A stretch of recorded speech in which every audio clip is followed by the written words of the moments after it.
नमस्कार, special report देख रहे हैं आप। मैं हूं आशीष त्रिपाठी। पाकिस्तान इस वक्त एक ऐसे राजनीतिक तूफान का सामना कर रहा है जो अगर नहीं थमा तो आने वाले दिनों में पाकिस्तान में कुछ भी हो सकता है। और यह तूफान उठा है उन आरोपों के बाद जो कि पूर्व प्रधानमंत्री इमरान खान के परिवार वाले और समर्थक शहबाज शरीफ सरकार पर लगा रहे हैं।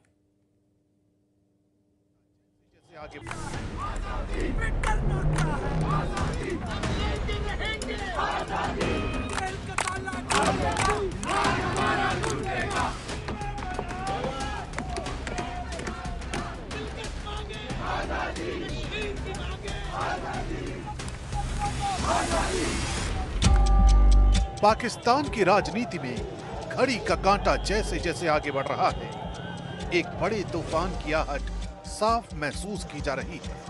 वजह बड़ी है क्योंकि पाकिस्तान के एक बड़े वर्ग के चहेते और पूर्व प्रधानमंत्री इमरान खान की पहले हत्या की अफवाह को हवा दी गई और फिर उनके साथ टॉर्चर की खबरें सुर्खियां बन रही हैं। और इन खबरों का असर ये हो रहा है कि एक्शन पर रिएक्शन की खुली धमकी दी जा रही है। इमरान खान की बहन का साफ कहना है कि अगर इमरान खान का बाल भी बांका हुआ तो इसका अंजाम बेहद खौफनाक हो सकता है। इनको शर्म नहीं आती है कि इस किस्म की बात कर रहे हैं। याद रखेंगे जो बोल रहे हैं, इमरान खान के बाल को भी इन्होंने नुकसान पहुंचाया। मैं आपको ये बता दूं, जरा पाकिस्तानियों से बाहर निकल के पूछ लें, इनमें से कोई नहीं बचेगा। इस पूरी कहानी का एपिसेंटर अफगानिस्तान से भी जुड़ता है, जहां से सबसे पहले इमरान खान की हत्या की खबर सोशल मीडिया पर वायरल हुई। इस खबर ने ऐसी आग पकड़ी कि देखते ही देखते कराची से इस्लामाबाद और इस्लामाबाद से लाहौर और रावलपिंडी तक इमरान समर्थक आक्रोशित हो उठे। हालात जब बेकाबू होने लगे तो जेल प्रशासन समेत पाकिस्तान सरकार को अपना पक्ष रखने के लिए सामने आना पड़ा। दावा किया गया कि इमरान खान पूरी तरह से स्वस्थ हैं और मेडिकल टीम के सुपरविजन में हैं। लेकिन वक्त जैसे जैसे करवट लेता गया, अफवाहों का बाजार फिर गर्म होने लगा, क्योंकि लाख मिन्नतों के बाद भी इमरान खान के परिवार को उनसे नहीं मिलने दिया गया, जिसके बाद सबसे बड़ा दावा पीटीआई के हवाले से किया गया। दावा ये कि अदियाला जेल में इमरान खान के साथ टॉर्चर हुआ है।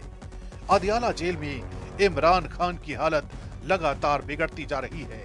सूत्रों ने न्यूज़ 18 इंडिया को बताया कि कई हफ्तों से न परिवार को और न ही कानूनी टीम को इमरान से मुलाकात करने दी गई, जिससे आशंकाएं और गहरी हो गई हैं।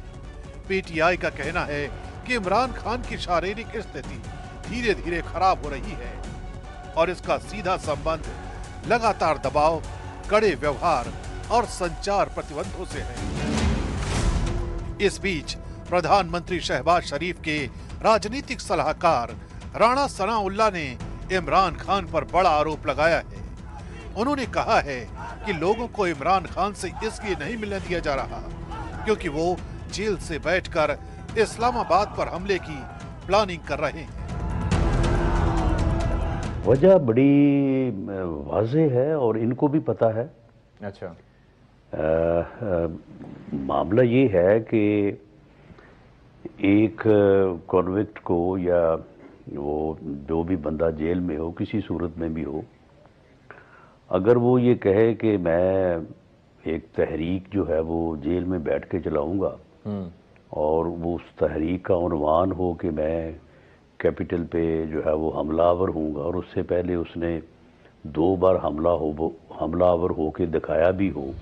पाकिस्तान की सड़कों पर बेचैनी बढ़ रही है और अदियाला जेल के अंदर का अंधेरा और गहरा बताया जा रहा है।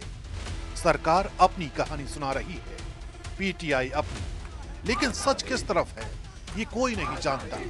मुलाकातों पर रोक, पारदर्शिता का अभाव और लगातार बढ़ती अफवाहें सब मिलकर एक ऐसे सियासी विस्फोट का इशारा कर रही हैं जो किसी भी वक्त पाकिस्तान की सत्ता के ढांचे को हिला सकता है।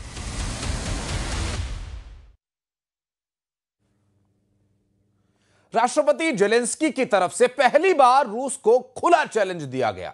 यूक्रेन ने 2 टूक कहा कि अगर पुतिन समझते हैं कि यूक्रेन अपनी जमीन बिना लड़े रूस को सौंप देगा, तो ये उसकी बहुत बड़ी भूल है। जेलेंस्की की टीम ने दावा यह किया कि वो अब यूरोप और नाटो के दम पर रूस से आखिरी जंग करने को तैयार है, और इधर पुतिन ने यूक्रेन, नाटो और यूरोप को धमकी देते हुए कहा कि अगर रूस को यूक्रेन की जमीन